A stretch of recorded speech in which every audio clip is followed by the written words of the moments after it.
This is a series looking at customer experience practices and practitioners from the outside in, talking with senior leaders who come from all sorts of areas. And today we have a marketeer with a storied career, Dana Khoury. Dana, welcome, and thanks for being here.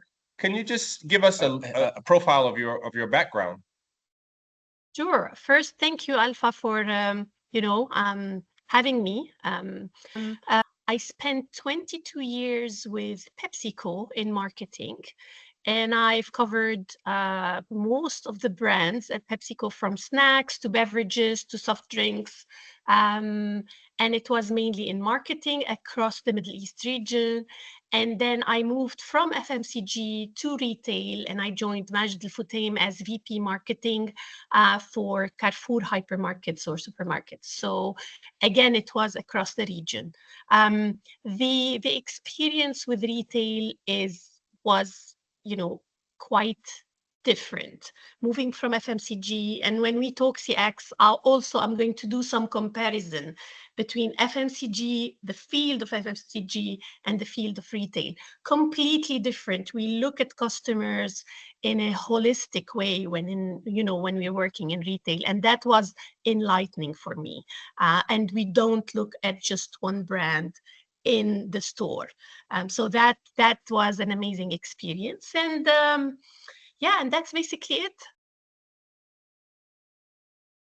Maybe just start there with kind of a broad general question, or how do you see CX? What is CX to you? Okay, first, I had no idea about CX when I was in the FMCG world. Okay, so and the first time I was exposed to CX is when I joined retail.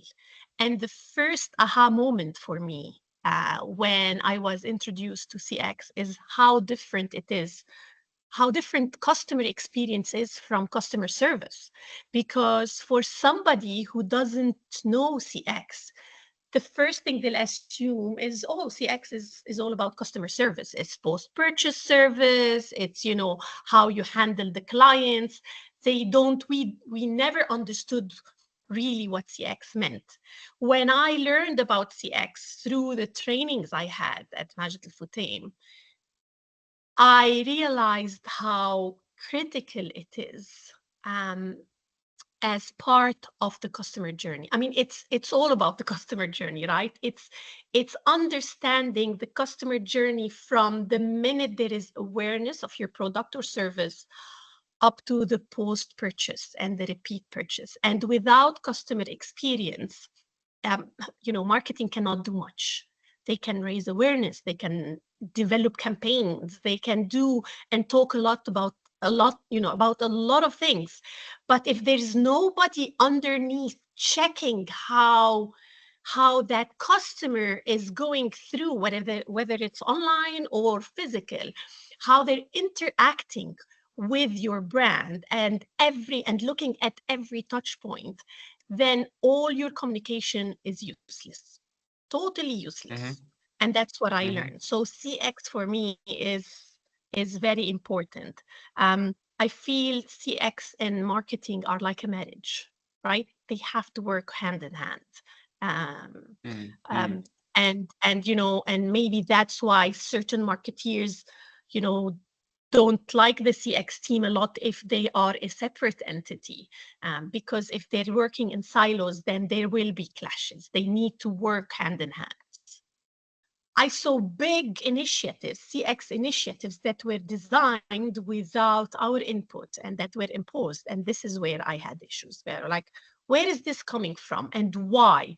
How much is it going to cost? And, do I have other priorities? Maybe it's a nice to do thing, but I have must do things that I need to actually implement before I go and do all this. And I think it was typical. It was driven by a huge organization, right? That needed every single sister company, to follow this. But yeah, I mean, that's where sometimes you clash, right? Look, when they're working together, there is constant communication first. So there is, if CX are developing their strategy, or marketing are developing their strategy, they are working together, because basically the marketing, we always say the marketing owns the customer, but then we forget that CX owns the customer journey. So it's still the customer, it's just their journey. So they need to work together. Um, I think sometimes CX work without understanding what the brand personality is, or the brand promise is. And I've seen it live. So we need to ensure that, yes, the experience is seamless, but they're getting what they want, and they don't get a different image when they enter the store and then feel that everything is now premium, for instance. So this is Mhm. where once the CX team understood what the brand promise is and the brand personality is, their strategy changed a little bit. I mean, it didn't change completely, but it changed a little bit Mm. to meet us. The other thing is CX has access to a lot of data. That data needs to be shared with marketing, and vice versa. I'm not saying that CX never Mm. shares. Marketing also do a lot of research on their customers, and they don't share it. And then you see some duplication in gathering insights. So it is important that both keep sharing the insights, and also aligning on the personas. And the first time I had a chat with the CX team, I was introduced to those personas, and I'm like, where did you get these personas? We have a brand personality. How is it different than those personas? And again, when you work together, then you have perfect personas. So you understand the personas were not wrong. But when I, as a marketeer, understood how they're looking at the personas, I used also those personas in my communication. Before Mm. we had this conversation or these meetings, we were communicating to an overall segment, or few segments. We call them segments. And they were not in complete alignment with the personas. Once we understood the personas, we inputted this into our communication and into our segments. And that made it much, much smoother. In segments, we're like, who is using our product, right? It's not how are they using, it's like, who are our customers? But the nice thing about the personas was that they were also looking at their journeys. So there's the person that comes to the store for a specific mission, right? He comes for just to buy electronics, or he comes to buy I don't know, their grocery, or they come only when there are promotions. They want to go get the promotions and get out. That's their interest. So we noticed that they were talking about these personas because they were looking at their journeys, and they had different journeys. The mother, and we had very similar segments, but we weren't looking at their journeys. So once we understood the journeys, we also adapted the communication accordingly. Did the way you measure success in marketing, did you see that that was roughly the same as what CX is looking at, or is it something different? Or Oh, okay. Um, we were looking at different things, but again, I remember very well that we as marketeers, let me give you an example. We always looked at NPS as marketeers because it is important. At the end of the day, customer satisfaction in their purchasing journey impacts their overall perception of our brand. Now, I had a fight with the e-commerce head because the NPS was negative. And I knew that we had major issues with our online sales. Now, the e-commerce head wanted to use our customer data, physical customers. And I absolutely stopped him. I'm like, you will not talk to my customers, because my customers are very happy in our physical stores. I don't want these customers to come and shop online, have a lousy experience, and it impacts their overall perception of my brand. So I'm like, until you fix your issues online and until I see an NPS of 20 or plus, you will not have access to my customers. You want to go and advertise and attract them, yes, but as a data, because I own the customer data, I absolutely stop them from this.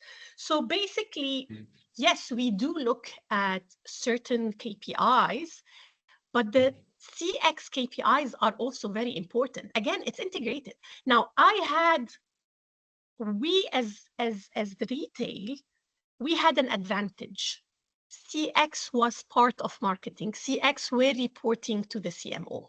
And it made a huge difference because in our weekly meetings, we, the brand team, were hearing what the CX team was doing. They were hearing what we were doing. We could align, we could argue, we could discuss whatever, but again, we weren't working in silos. We were tracking their numbers. So NPS reports were, I had access to the NPS reports. They had access to our KPIs, and that was important. We never reached a stage, and this is what we wanted to do, where we wanted to actually correlate NPS to certain KPIs we have, like, loyalty, top of mind, repeat purchase, etc. We wanted to reach that point. It needed more technical data or technical people to do this, which we didn't have the budget for at that time. So overall, the CX KPIs are part. I believe they should be part of the marketing KPIs because customer journey is still customer. Right? And it impacts the overall impression of the customer. Sure. Talking a lot about retail, Alpha. Now, when I look at FMCG, there was never a CX team. And up to now, I even asked my friends at Pepsico, for instance, do you have a CX team? They're like, no, what is CX again, right? I mean, they have an idea what CX is, but for them, because they're focused on the product, a pack of snacks, a soft drink, a bottle of water, right? They didn't look at this. And I feel if CX was part of FMCG, they would have looked at the full journey. So, I'm looking at Heinz. Heinz never came up with a packaging innovation until they were asked to find ways to increase usage without changing the formula. So they started looking at packaging. They started looking at the pain points of the actual Heinz glass bottle. Only then, and then they came up with an innovation. If there was a CX team looking at the full journey of buying, storing, using, opening, closing, storing, whatever it is, these innovation ideas might have come much earlier on. I think that's exactly a point of CX people would take, and it's kind of interesting that you mentioned that about FMCG, and it's maybe there's an opportunity there if you are a CX practitioner, allied or working in those fields to think about how you might be able to get in there and talk to those people. When you were at FMCG, given that there was not the CX team, and if someone came to you with here's a CX idea that you might want to think about, would you say that, I mean, not just you, but your colleagues would have been open, or would it have been more like, look, we've been at this for many, many years. We know what we're doing. We have a track record of success. And, thank you for your time, energy, and effort. But honestly, we know what we're doing here. Which would have been more the case? The latter, of course. Yeah. Because we don't understand the added value that CX brings. So how could have someone, what is it that a person or practitioner, let's say an FMCG is dabbling in CX, how do they show the value before they actually have the project to show the value? What is it that they could say, show, demonstrate to be able to speak to someone, a marketeer, say an FMCG, to help overcome that hurdle? Very good question. Let me think. Well, they need to understand the brand first, right? So it's not like, a CX person will come and say, hey, I have ideas. They need to really understand the brand and how consumers are using it. But they can bring examples, and it doesn't have to be for the same FMCG. It could be another example, and showing them, look, because this is how we look at things. This is how marketeers look at things. This is how we track things and how we look at a full journey with the touch points and the pain points. This is an example of how we did 1, 2, 3, and look at how we found certain insights that could help. So allow us, to work with you, to have access to your data, access to your current research, maybe do a couple of additional, I don't know, quick researches, checking customers, sitting with customers, seeing how they use your product, and then coming up with, a simple, the diamond, the double diamond design thing, and work with you. With that, when you moved from FMCG to retail and CX is there in retail, those initial interactions with CX people, and you're now trying to collaborate, was it more of a, this is how this place works, and of course I have to play along, or were you just a curious type person, and so gave it a shot, listen to see what value it adds? What was the initial things, and how did CX initially kind of win you over, that based on what you've said? Well, it was a combination of both, right? It was, okay, we have to, there is something called CX. So I'm like, okay, what is CX? What do you do? How do you do it? But there was also a thing like, CX is integral to our, company. We want to expand. I was the one who launched NPS. I didn't know anything about NPS. I'm like, okay, they want me to launch it.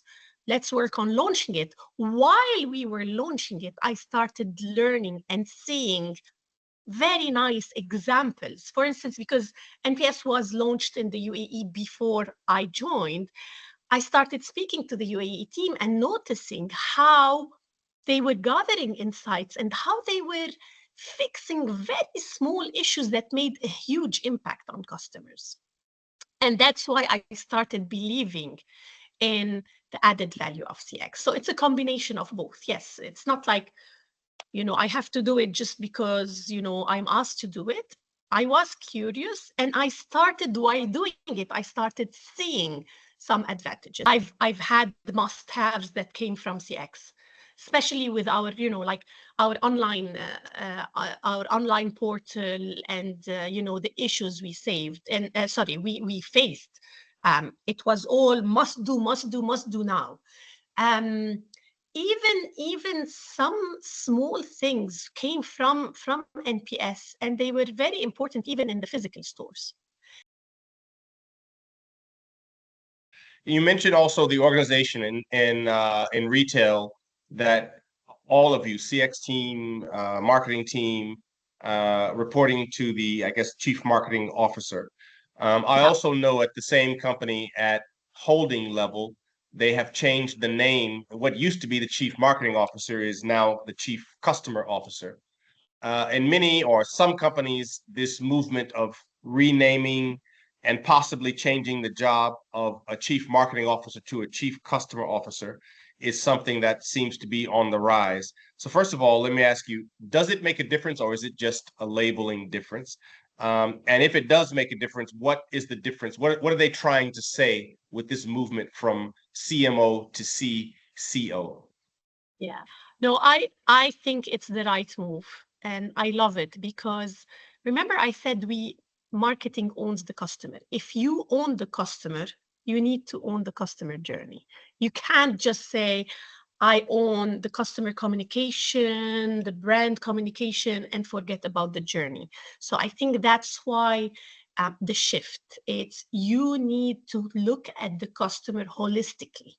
You cannot just look in one lens and forget the rest. You are responsible for the customer. You're responsible for everything, including CX. And I think it's an amazing thing because, again, this is how it allows CX to work with brand and brand to work with CX because they are under the same roof.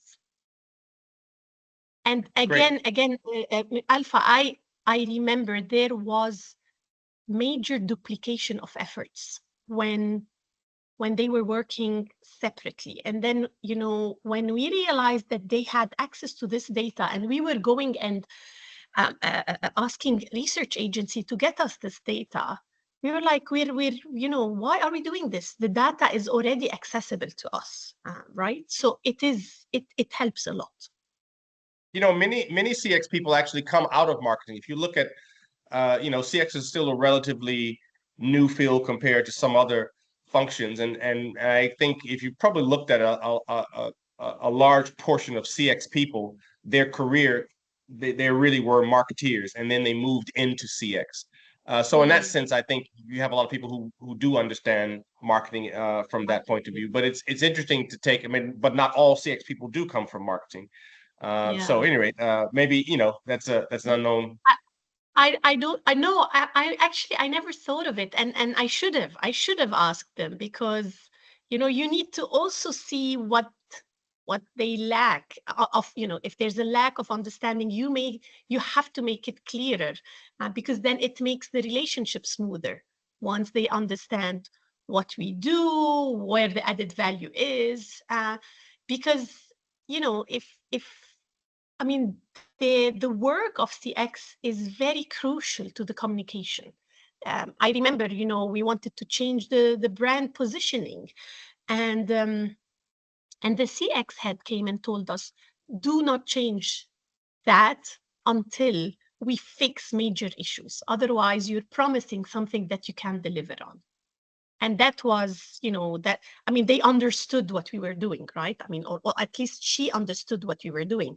She knew that changing whether it's the tagline and it's not only the tagline, it's the whole positioning of the brand. If we're changing it and we're not delivering, then we're shooting ourselves in the foot. Right. And I know that you're teaching now courses in marketing. You're in universities and so forth. In your course, and I'm guessing these are on marketing more or less, or various parts of marketing. What do you say about CX? I mean, I'm guessing it's similar to what you said, but when you're talking to these young people who are just starting out and getting interested in marketing, what's the major lesson that you give on CX to those young people?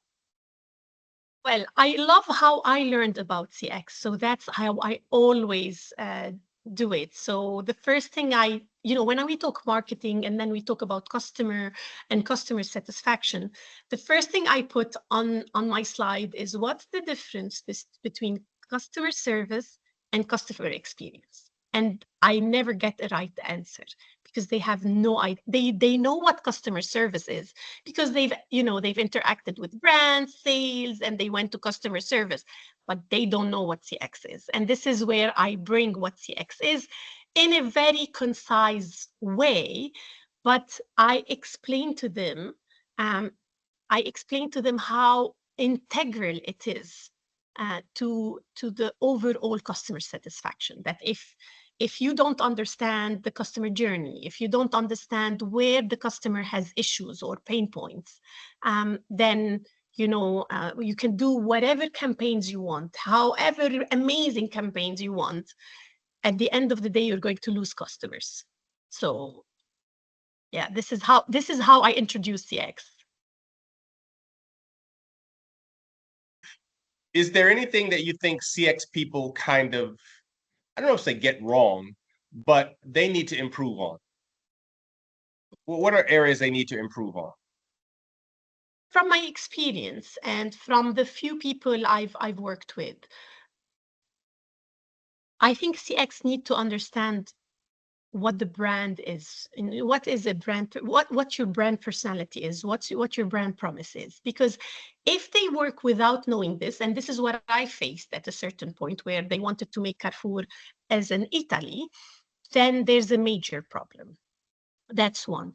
Collaboration, we talked a lot about collaboration. I think it's there. And as you mentioned, nobody wants to work in silos, but sometimes you're so taken by a project that you forget to align or discuss with your counterparts. And I think sharing data. AI is here or is coming. It will be able to do all the analysis. It will collect. It will have all the data from all places all together. It will do all the things that we've been talking about in some sense. The future of marketing CX given AI, what do you have any points of view on that? Well, I think AI will help us become more agile, but I don't know if I mean, AI is going to propose solutions, probably. They're going to do the double diamond thing on its own, right? But you need the human element to judge, whether those solutions will make it. You need the human element to say, let me test it because I'm not sure. Yes, the data tells me 1, 2, 3, 4, but I'm not sure. There's this emotional part that AI will not get, or maybe we'll get in the future. But for the time being, this is where we stand. So I think for the time being, yes, AI will allow us to access data, or even do the analysis much quicker and be agile. But at the end of the day, the decision making remains with us, marketeers and CX people. As a final question, is there, just advice you would give to CX people who are wanting to work with marketeers like yourself? What would be your key words of advice to CX people? It's all about making sure that they share the data or the reports, not only the solutions.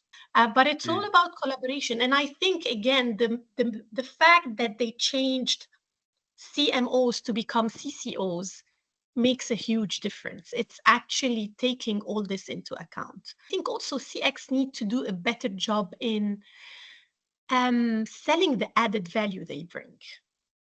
And when, this is how I became a big CX believer. When I saw what CX can do, big or small, I became a big believer in it.